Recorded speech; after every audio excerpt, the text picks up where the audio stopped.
Hello, Muslim friends in the world. It all began on a snowy evening in downtown Moscow. The streets around the Kremlin were busy, as usual, tourists with cameras, Orthodox priests in thick robes, and the cold wind slicing through the coats of pedestrians. But inside a modest apartment just 2 kilometers from the heart of power, something was happening that would change Russian history forever. Her name was Elena Mirova, a philosophy lecturer at Moscow State University, known among students as bold, sharp-tongued, and critical of everything, especially religion. "I've studied Christianity, Buddhism, Hinduism, even ancient Norse myths," she said to her students one day. "They're all human constructs, tools of control, opium for the masses."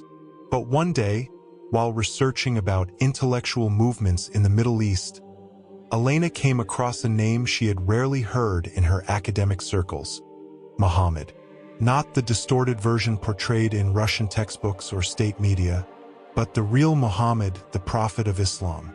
Out of curiosity or perhaps divine guidance, she downloaded an English translation of the Quran. She read a few pages, then another few, and the next day she didn't stop reading. "This can't be real," she whispered to herself. "This is too rational, too clean, too sincere." Elena didn't tell anyone, not even her closest friends. She began to pray secretly in her room, watching YouTube tutorials on how to make ablution, how to recite the Shahada. Her bookshelf, once filled with Marxist literature, now held translations of hadiths and books by Islamic scholars. Weeks later, Elena joined a Telegram group named Kahaya Dari Timur, Light from the East, where thousands of Russian youth secretly asked questions about Islam. There she met Rashid Karimov, a former Orthodox seminarian who had converted to Islam after studying the Quran in Arabic. "Russia is thirsty," Rashid wrote. "Thirsty not for politics, but for truth." And so it began. One by one, quietly, but persistently, doctors, students, police officers, even former priests, they found something they never saw in their cathedrals: peace. Islam was no longer a distant enemy from the Middle East. It had become a secret within their own hearts. Winter in Moscow was biting cold that year, as if the wind itself carried warnings of what was coming. Yet despite the chill, the number of people entering small, hidden prayer houses, known as markaz, grew steadily. What had started as isolated conversions became a quiet tide that even the Russian intelligence services couldn't ignore. One night, in a modest markaz tucked behind an old Soviet-era apartment block, Elena met face-to-face with Rashid Karimov for the first time. He was taller than she imagined, with calm eyes and a worn-out Quran in his hand. "I never thought I'd meet a Muslim in a place like this," Elena said nervously. "We're not rare anymore," Rashid smiled. "We're just hidden." That night, Elena recited the Shahada with tears in her eyes, surrounded by 5 other new converts, each with a story, each with pain, and each with hope. But not far away, inside the Federal Security Service, FSB, headquarters, the mood was very different. "We're seeing an unusual spike in online traffic about Islam among young Russians," said a senior analyst, "especially among university students, military cadets, and surprisingly, former Orthodox theology students." The director of internal surveillance frowned. "Are we facing an ideological threat?" Silence. Then one officer whispered, "Not ideological, spiritual."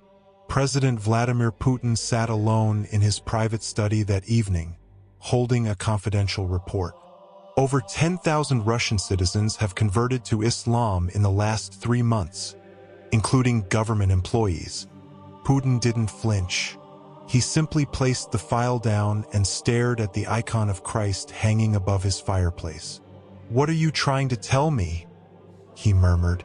Was this merely a social movement, or was something deeper shaking the foundations of his nation? Across the city, thousands of Russian Muslims were praying far together for the first time. In whispered voices, they asked for protection, for strength, and for the truth to no longer have to hide. News of the mass conversions spread quietly at first.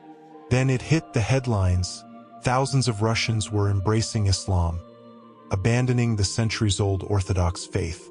It was a seismic shift no one could ignore. On a chilly morning, Red Square was unusually crowded. Not with tourists, but with men and women dressed modestly, carrying prayer rugs and Qurans. They gathered peacefully, reciting the Shahada aloud for all to hear. Among them was Elena, standing beside Rashid and a growing group of believers. Her heart pounded as the words left her lips. Ashhadu an la ilaha illallah, wa ashhadu anna Muhammadan Rasulullah.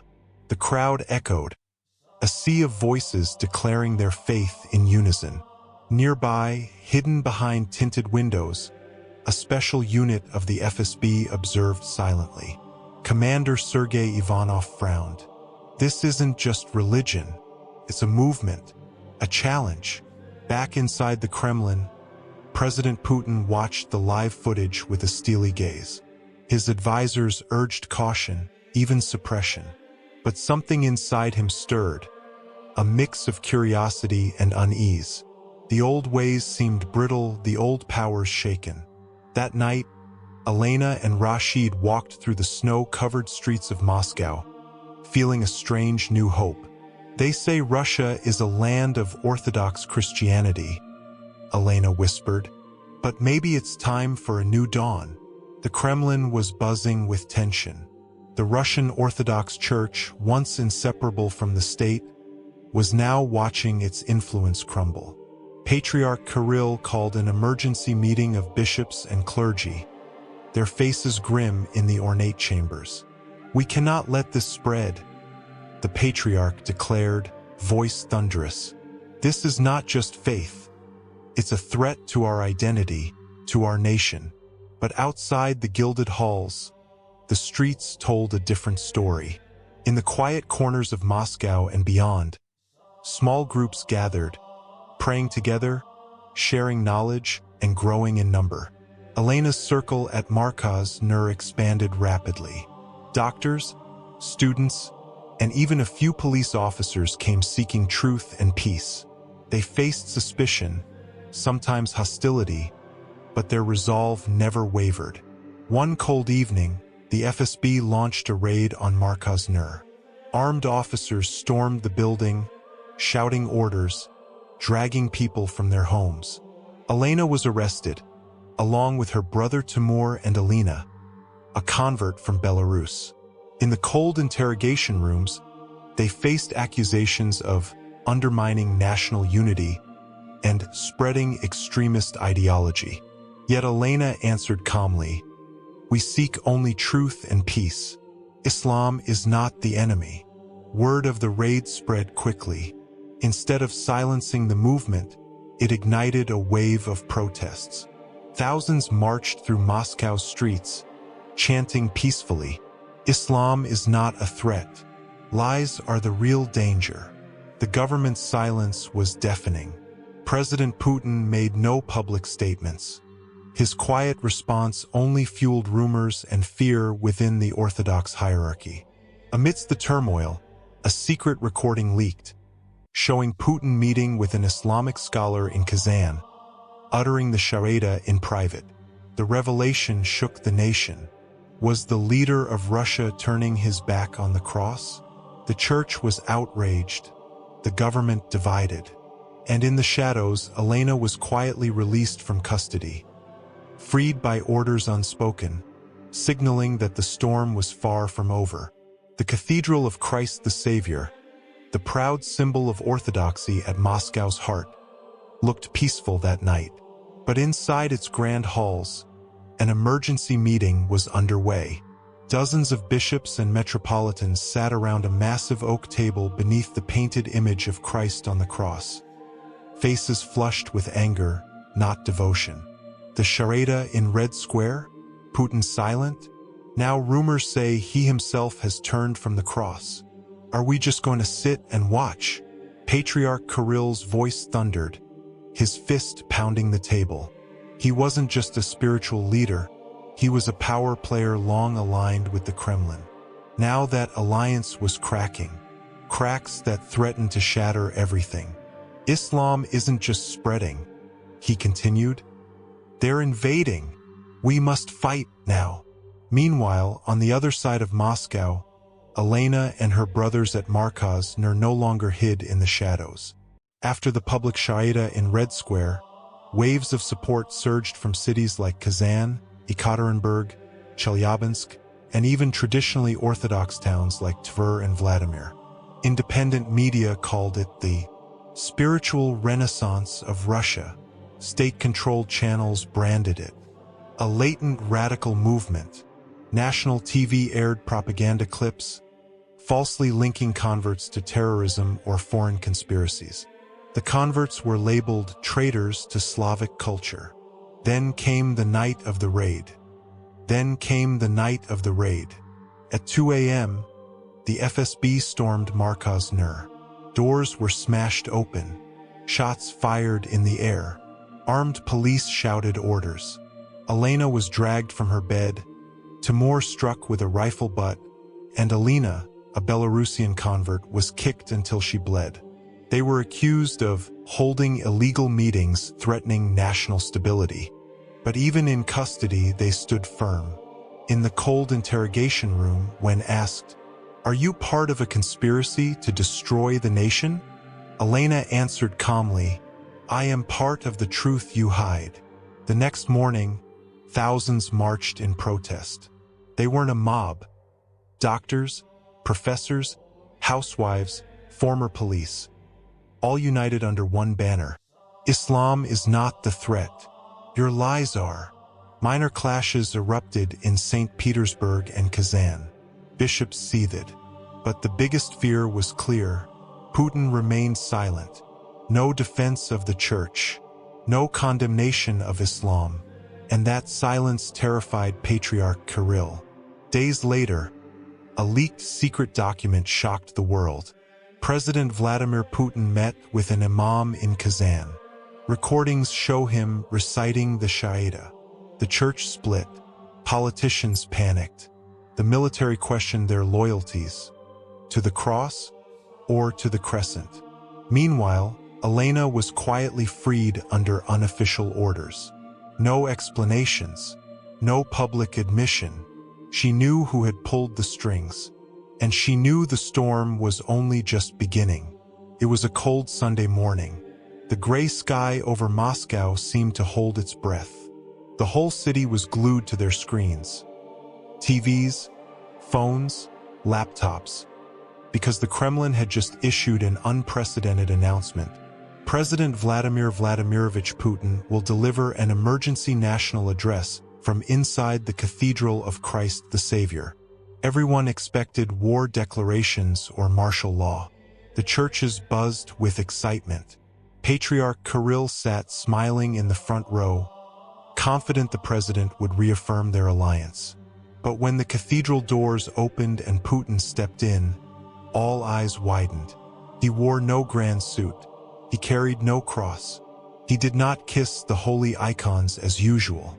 Instead, he wore a simple black shirt, devoid of any emblem, and behind him walked Imam Yusuf Sharapov, an elderly scholar from Kazan. Putin's footsteps echoed through the vast hall. He climbed the wooden pulpit, once used by bishops to condemn Islam, and gazed at the stunned crowd. Then he began. For decades, I stood alongside the Russian Orthodox Church.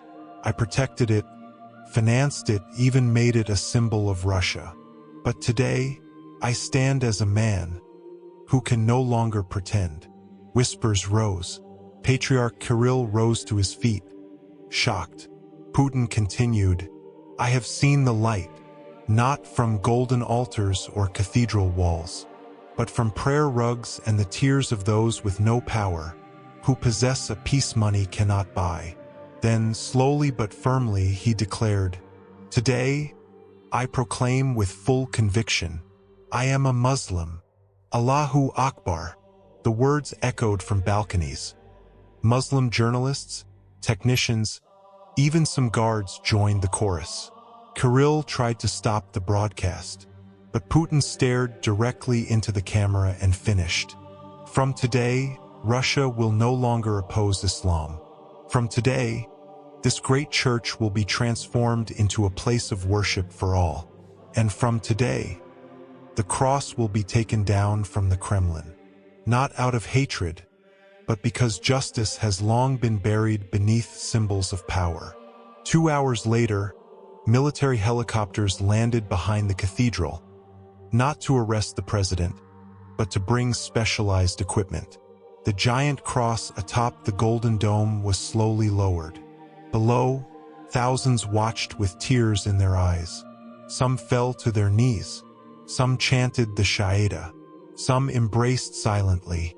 And just before sunset, the call to prayer rang out for the first time from the tallest church in Russia. 6 months later, a magnificent mosque stood where the Cathedral of Christ the Savior once was, not built by force, but by the awakening of a nation. Putin was no longer seen on TV. He lived quietly in Kazan, a Muslim who left power behind. Elena traveled the world as an international preacher, sharing her story from Paris to Jakarta. And Russia, it was no longer a land of the cross. It had become a land of seekers of light. The world called it the revolution without weapons.